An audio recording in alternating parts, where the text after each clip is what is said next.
सवाल नंबर 1, कुत्ते को देसी घी हजम क्यों नहीं होता है। सवाल नंबर 2, शरीर का कौन सा अंग 40 साल तक बढ़ता है। सवाल नंबर 3, सोते समय मुंह से राल क्यों निकलती है। सवाल नंबर 4, आकाशीय बिजली कितने वॉट की होती है। सवाल नंबर 5, सैनिक हाथ उठाकर सैल्यूट क्यों करते हैं। सवाल नंबर 6, सबसे बुद्धिमान जानवर कौन सा होता है। सवाल नंबर 7, मुसलमान टोपी क्यों पहनते हैं। और सवाल नंबर 8, सरसों के तेल से क्या नुकसान होता है। सवाल नंबर 1, कुत्ते को देसी घी हजम क्यों नहीं होता है।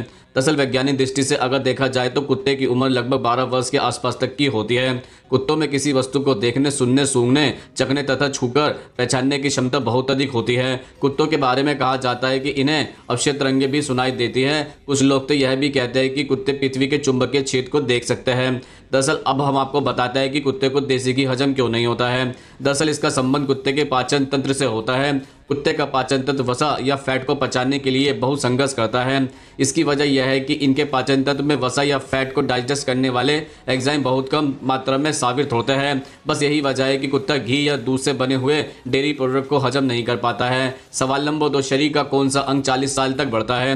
दरअसल इंसान का दिमाग 40 साल की उम्र तक बढ़ता रहता है और उसके बाद यह सिकुड़ने लगता है। सवाल नंबर 3, सोते समय मुंह से राल क्यों निकलती है। दरअसल आपने अगर ध्यान दिया होगा तो आपको हम बता दें कि जब हम सोते हैं तो अचानक ऐसा महसूस करता है कि हमारे मुंह से राल निकलता है और यह राल कभी कभी इतना ज़्यादा होता है कि यह आपके तकिए पर भी लग जाता है, जिसकी वजह से आपको कभी कभी शर्मिंदगी का भी शिकार होना पड़ता है। दरअसल सबसे पहले हम आपको बता दें कि जागते समय की तुलना में सोते समय ज़्यादा राल का निर्माण होता है। सोते समय मुंह से सांस लेते हैं जिस कारण राल बहने लगती है। राल बनने के कई कारण होते हैं, जैसे कि खाने पीने की चीज़ों से एलर्जी होना या कुछ दवाइयों की वजह से भी अधिक राल का निर्माण होता है। सवाल नंबर 4, आकाशीय बिजली कितने वॉट की होती है। दरअसल आकाश से गिरने वाली बिजली लगभग 4 से 5 किलोमीटर लंबी होती है। इसमें 10 करोड़ वॉट के साथ 10,000 एम्पीयर का करंट होता है। एक आसमानी बिजली में इतनी पावर होती है कि 3 महीने तक 100 वाट का बल्ब जला सकती है। सवाल नंबर 5, सैनिक हाथ उठाकर सैल्यूट क्यों करते हैं।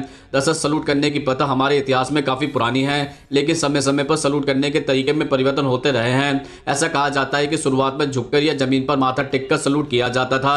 जो सैल्यूट आजकल प्रचलन में है, जो सीधे हाथ को माथे पर रखकर सैल्यूट करना है, यह भी पुराना है काफ़ी।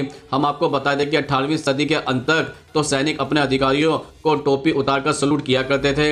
हालांकि आज भी कुछ सैनिक और अधिकारी इसी तरीके का इस्तेमाल करते हैं।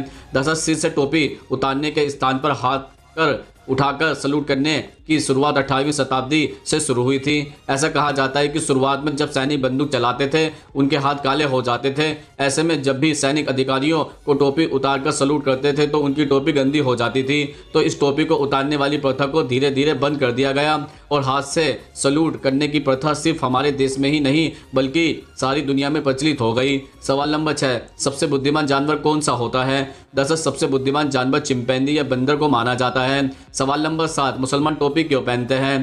दरअसल आपने बहुत से राजनेताओं को या अन्य नामचीन हस्तियों को ईद के समय या इफ्तार अथवा मुस्लिम समुदाय के लोगों से मिलन के समय टोपी लगाए हुए देखा होगा।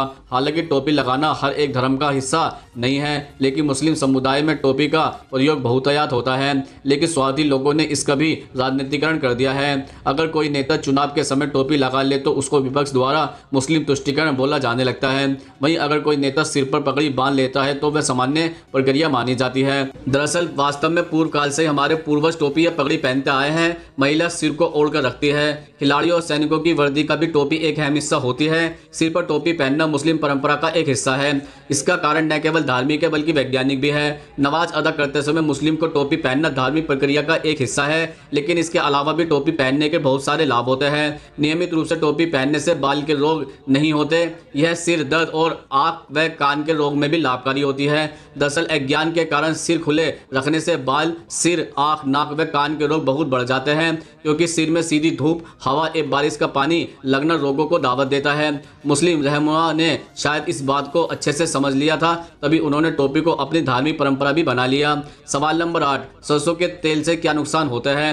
दरअसल सरसों के तेल में 60% मोनो अननेचुरेटेड फैट एसिड होता है, जिसमें 42% इरूसिक एसिड और 12% ओलेक्स एसिड होता है, जो प्रक्रिया में बेहद जहरीला होता है। सरसों के तेल में इरुसिक एसिड की इतनी अधिक मात्रा होने के कारण ये हमारे स्वास्थ्य के लिए जोखिम पैदा कर सकता है। सरसों के तेल की उच्च खुराक का सेवन करने से कई स्वास्थ्य जोखिम हो सकते हैं, जैसे हृदय, श्वास, दस्त, एनीमिया आदि। अब हम आपको उसके नुकसान बताते हैं। नंबर 1, सरसों के तेल में इरुसिक एसिड का स्तर अधिक होता है, जो हमारे दिल के स्वास्थ्य को काफी नुकसान पहुंचा सकता है। यह हृदय की मांसपेशियों को बुरी तरह से नुकसान और कभी कभी इससे हृदयघात भी हो सकता है।